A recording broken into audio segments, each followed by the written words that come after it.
Pag-usapan natin ang pondo na hindi nilagay sa PhilHealth at nilagay naman sa limaang iba't ibang hospital sa NCR na magagamit ng napakaraming Pilipino. Hindi ko pinipilit na maniwala kayo sa akin, I'm simply sharing the facts. And if you are telling the truth, dapat kalmado ka lang. Bakit nyo pinagpipilit na kayo ang totoo at ako ang nagsisinungaling or that I misinform the Filipino people when in fact, I'm simply sharing facts? Ang hindi nilagay na subsidy sa PhilHealth ay hindi totoo na nilagay sa AKAP program ng gobyerno. This is fake news.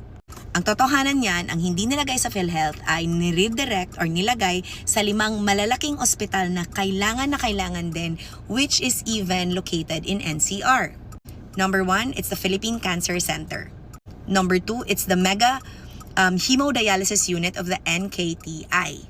Number 3, it's the Women and Children's Medical Center.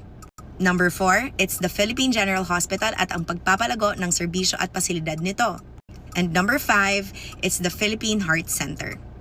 These different hospitals ang makakatanggap ng bulto ng hindi ibinigay sa PhilHealth. Kasama na rin ang mga general hospitals all over the Philippines located in different regions kasi may mga regional specialty hospitals tayo na kailangan ding paluguin ang kanilang serbisyo at pasilidad.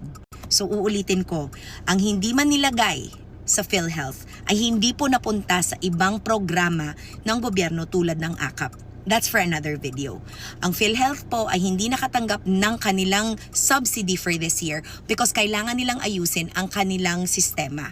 Kailangan din nilang gastusin ang 600 billion in reserve because they were underspending. So yan nga ba ang sinasabi ko at inexplain ko sa last video ko na ang daming nagkorementado. Sa makatotohanan, hindi naman ho tinatago kung saan nilagay dahil open nga po yan kung saan nilagay yung pera. Minention ko yung 5 hospitals at iba't ibang mga regional hospitals na nangangailangan dito. Ang problema kasi, pinagpipilit nyo at dinidemonize nyo ang gusto ng gobyerno na ayusin ng PhilHealth ang sistema nila. Sa makatotohanan, 600 billion would mean that PhilHealth can actually give services to the Filipino people for 16 years even without contributions. 16 years is 2.5 presidents, just in case you didn't know.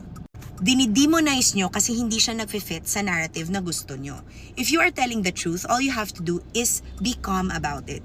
If you are telling the truth, which is to inform the Filipino people, hindi dapat kayo nagsuso ng fear at tinatakot nyo ang mga Pilipino na ang hindi paglagay ng subsidiya sa PhilHealth ay ang magpapasara nito, which is also not true. Because PhilHealth is still open. It's going to stay open because they need to spend the money that they have. Congress is urging PhilHealth to not only fix their system and to spend their money accordingly, they are also being encouraged to lower the contributions and to widen the coverage.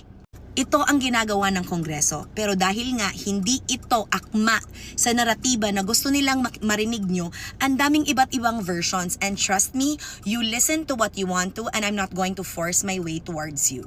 Ang akin lang, sinishare ko lang na hindi totoo ang pinapalabas ng ibang tao na hindi naman talaga tulong ang gustong gawin kundi manakot. And I thought we were about public service. I thought gusto nating tumulong sa Pilipino para mas malaman nila kung saan napupunta ang pera nila.